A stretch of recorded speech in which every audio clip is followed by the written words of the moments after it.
So the 14-day challenge. Breakthrough challenge. It's what? It's a breakthrough challenge. Breakthrough challenge. 14-day breakthrough challenge. Breakthrough challenge. So it's mental breakthrough. Mental break. Okay, so give us an idea of what's unique about it compared to any competing product. And a microphone would be helpful.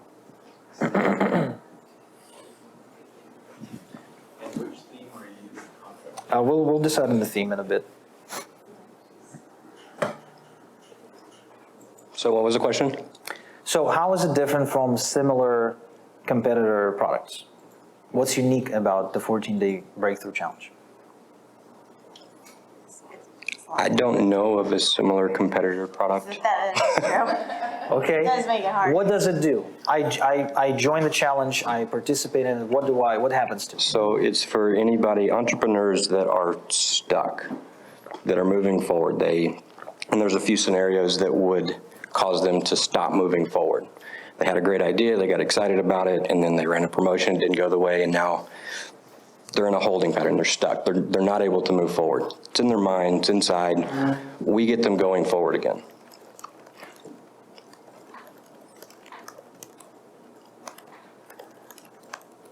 Imposter syndrome is another. That keeps people stuck. Yes. And self-doubt. A good subject line that would probably get a ton of opens would be capital letters. Are you an imposter or imposter with like exclamation marks 3 times? Yeah. That would get a pretty good open rate. Okay, now what is the offer? A $47 14-day live stream challenge. Live training every day, 14 days with an action step.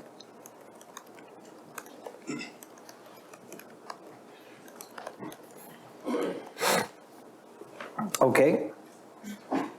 Okay, now let's pick a theme. So look into your Castaway cheat sheet and shout out a theme. That's not contrast that we just used. Nightmare? What? Oh, wow, okay. That's easy. That's actually easy. I wouldn't do it because you just describe your own failure. Yeah. Something like, I had this crazy idea, I quit my job, I told all my relatives that I'm going to be rich and, and then I failed. Fictional character. Story. I actually like the nightmare. Nightmare is really cool. So now we have to choose what direction we do the nightmare in. Is it a product we released or an entrepreneurial challenge we took on and it did not work and everyone now thinks we're a failure? Or it's more of an internal discussion? So I would probably go with the external. So fear of being exposed, that imposter syndrome, it's very sensitive stuff. Now this is going to be a little bit challenging.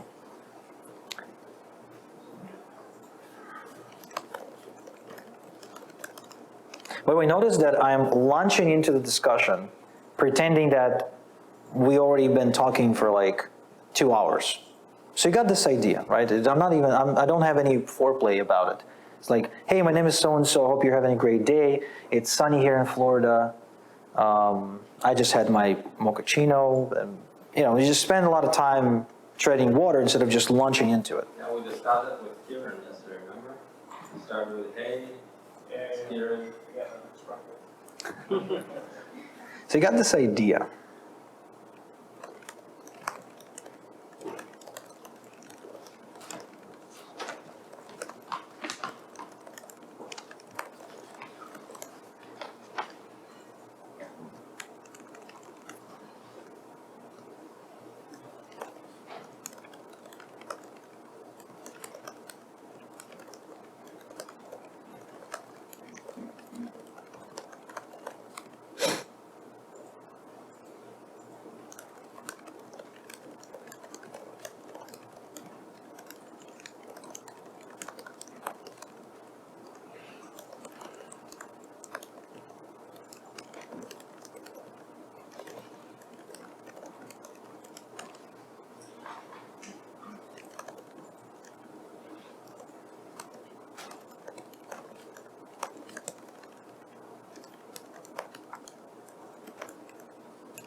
kidding.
All right, so I didn't comment on anything because it was truly a challenging email. So let's go ahead and break it down bit by bit. So you got this great idea. It seems like a viable business, maybe even $1 million enterprise, but you're not sure. So far what I've done is I started a conversation and I'm talking to that entrepreneur, because no entrepreneur, when they start a new venture, is ever sure. I don't care how many times they've done it. Every single time it's a gamble. It feels like a risk. They question themselves, and you know it because you're an entrepreneur. You've shared it with a few friends and they said it may work. You brought it up with your mastermind group and they said you should go for it. Now, people in our lives, although there's tons of naysayers, they still want to tell us things we want to hear. They don't want us, they don't want to tell us that we suck. So they say, yeah, that might work and you should try, but don't quit your day job yet. You know, that's usually what I've been hearing whenever I spoke to people about my dreams. There's no evidence you're basing your decision on. It's mostly opinions and a gut feeling. Again, most entrepreneurs go through this. Being an entrepreneur, you know you have to take calculated risks, so you just go for it. And this is where the nightmare starts, right? At first, you take on the part-time commitment because you got a job to keep to pay the bills, but later, as the venture becomes more demanding, you have to decide, quit your job or shut down your business. Your business isn't making money, but you really love it, and your job is paying the bills, but you hate it, and you can't wait to, walk away from it. So what do? Follow your dream or be realistic and keep the lights on. So this is a dilemma, right, that every entrepreneur faces at one point or another with every venture. Even if you already have a business, you still may end up in a situation where you're like, okay, I have this business, but I also want to start this business, and it starts, growing. So do I walk away from, from this to go to there? And now the worst thing that can happen. So we just paint an example. This person doesn't exist, but it doesn't matter from an influence standpoint because the story is relatable and realistic.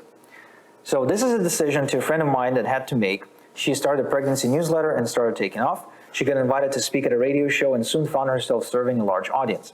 There were free subscribers and she felt she can turn it into a business. So she filed a 30-day notice and soon threw herself into her dream business, but 6 months later, she had to drag herself back to her old job and beg her boss to take her back. Now, this is an experience that maybe not every person had, but I had it. I had to drag my ass back to the same job, ask for my old position, and had the boss, whose name was Jonathan, laugh in my face, and it was very embarrassing. So since that day, she became the laughingstock of her office, and her mom never missed a chance to remind her of this detour either. Of course, that's our moms. They always like to, criticize us for not listening to them. Like, I told you. And this is like the nightmare part. This is what they're most afraid of. And then, of course, we even twist that knife further, and we say she had to move town, she had to start over, she had to get new friends, and so on. And then it's a very easy transition into saying, hey, I really wished you had joined our 40-day live stream challenge. And of course, this is the call to action.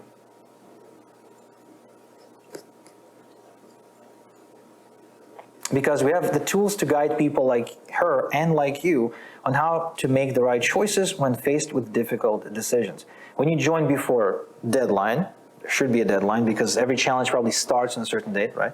So when you join before deadline, we'll also throw in this bonus because there's this other challenge that you may experience as an entrepreneur. So that would be the email.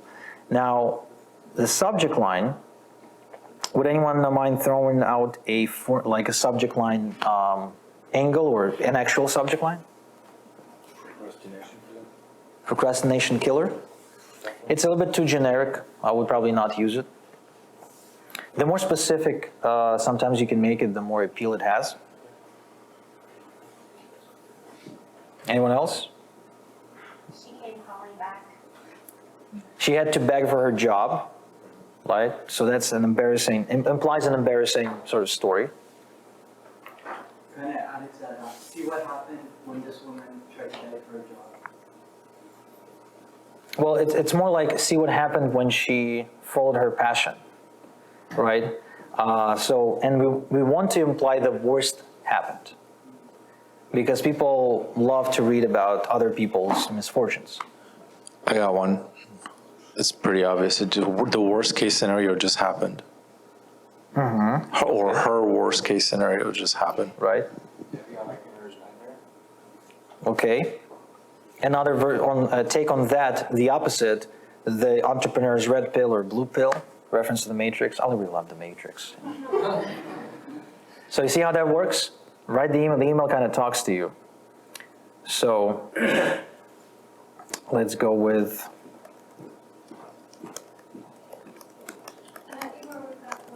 yeah.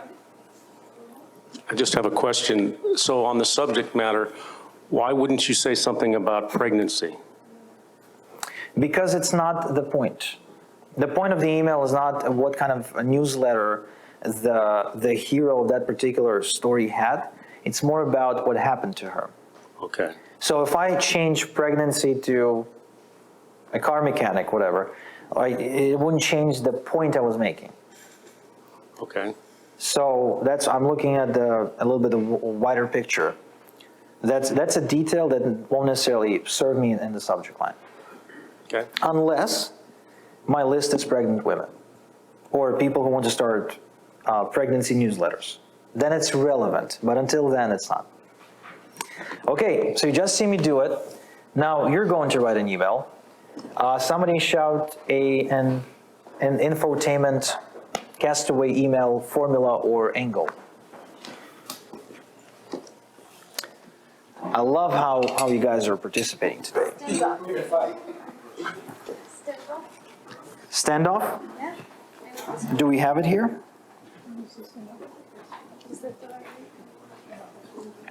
So maybe nightmare? Well, we just did nightmare. Let's do something else. Let's do Fictional character. Dear Prudence. Dear Prudence is awesome. So, everyone familiar with Dear Prudence? Dear Prudence? Anyone need a refresher? Show of hands? Okay, so Dear Prudence is when you ask a question on the behalf of your subscriber. Okay, so a common question they may be wondering about.